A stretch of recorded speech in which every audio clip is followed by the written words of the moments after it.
Good morning! This beautiful day in the neighborhood is brought to you by an 8-hour round trip to St. Louis.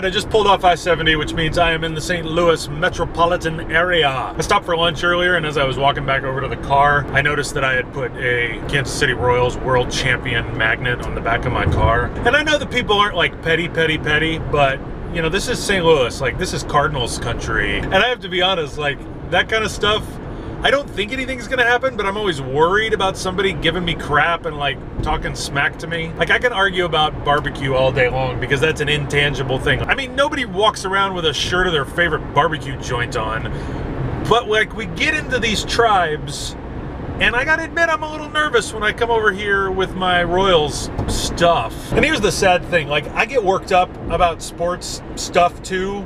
I mean, you ask James, like when we go to soccer games, to sporting Kansas City games, I get like almost vitriolic in my hatred of, that's not true, I don't get vitriolic. Okay, I get really, I don't like people who are jerks. Like, I recognize the goodness of a tribe. Like, you know, these are your people, you know, you root and you do and you, all that kind of stuff. I get that. But here's what I can't handle. I can't handle people who like don't recognize that sports teams are literally just that. And I mean, don't give me crap. Like, I'm the guy who almost threw up during the World Series. I'm the guy who sat like 4 hours away. I was actually here in St. Louis watching the World Series, like with no Royals fans around me and only nominal Mets fans. And they thought it was really fun to like poke at me and make fun of me. I mean, these are like old school like Mets fans. Like the last Met they really knew was maybe Darryl Strawberry or Ron Darling, right? So they thought it was fun to poke at me, and I was getting really irritated. And like I get it, right? It's just a baseball game, but I felt it, and I would be not okay, but like my world wouldn't end if the Mets had won. It wouldn't have. I remember the year before when we lost to the San Francisco Giants, my world didn't end. It wasn't that big of a deal. What I can't handle is like just the needling and the ribbing. People who treat sports fandom like it's, I don't know. Like I don't know anything that I would like fight that hard for other than like just my family. So anyway, I'm wondering if I should take the magnet off the back of the car. Like seriously, those are the kinds of questions that I ask myself. That's just stupid.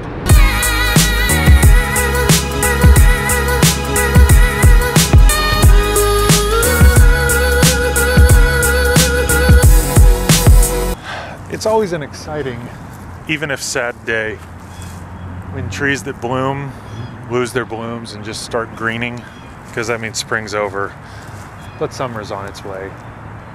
And that's good, because it needs to be warm. This week has not been warm, but it needs to be warm. I've made it to St. Louis. I'm here about, an hour ahead of time. So I came down to a park near the Presbytery office to walk around just to get some exercise. I've been in the car for 4 hours. That's a lot of sitting. And I got a couple more hours in a meeting of sitting and then 4 more hours home of sitting. So I thought I'd get in a walk while I could.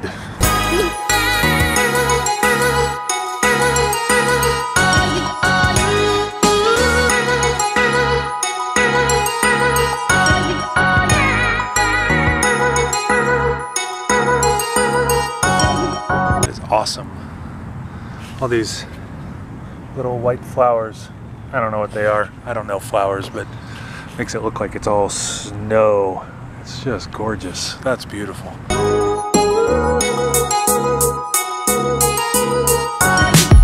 So yesterday's vlog got me thinking about Hamilton again. So on the way over here this morning, I listened to the entire soundtrack again, front to back, and it continues to be an absolutely powerful and moving musical experience for me. I can't even describe. You will not be surprised for me to tell you that I cried several times during the listening. I'm glad I was in the car by myself. But the thing about it this time was different than some other times. I think I really got a better understanding of at least who Miranda portrays Hamilton as, about this man who wants to make his mark on the world and is just petrified that he will not have enough time to make his mark on the world. And it was just weird because I felt so connected to that story. And it feels like an odd thing to be connected to because I'm not an orphan, I'm not an immigrant, I have every privilege in the world, and yet I feel the same thing that apparently Hamilton did, that I'm afraid I'm never going to be able to be, that I'm afraid I'm never going to leave anything for this world. Or as Steve Jobs put it, I want to put a dent in the universe. I fear that I'm not going to do something of significance, and I fear that I'm not going to help make the world a better place. So there were some mistakes that guy made that I fear making myself. I mean, I don't think I'm gonna, get seduced into a woman's bed or, neglect my family, but I'm just really aware of the fact that I really want to make a mark, and I'm petrified that I won't, and I don't know what that means for me.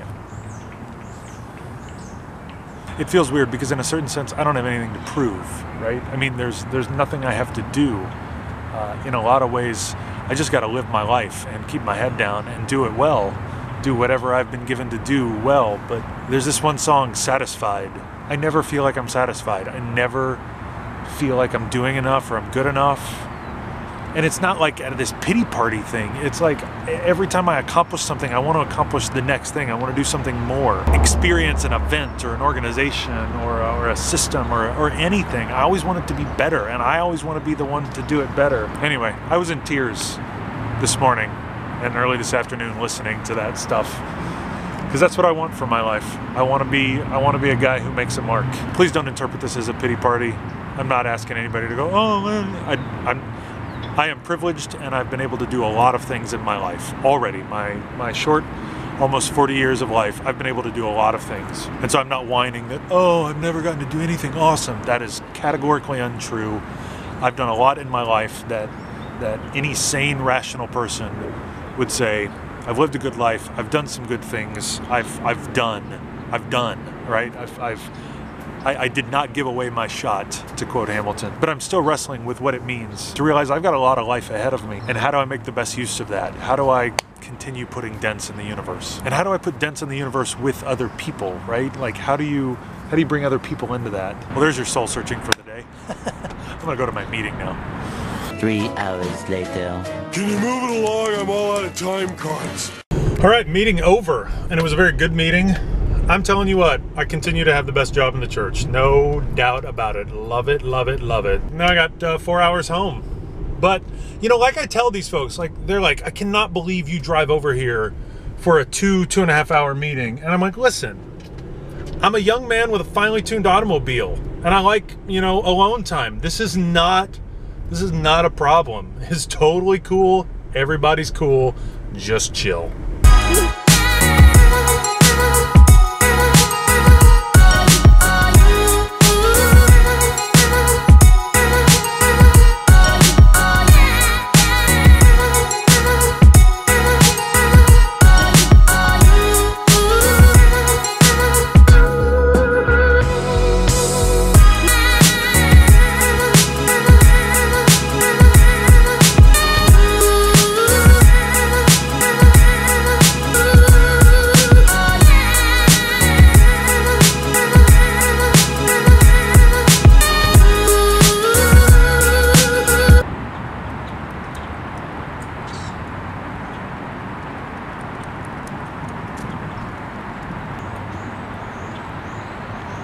It's always a really awkward thing.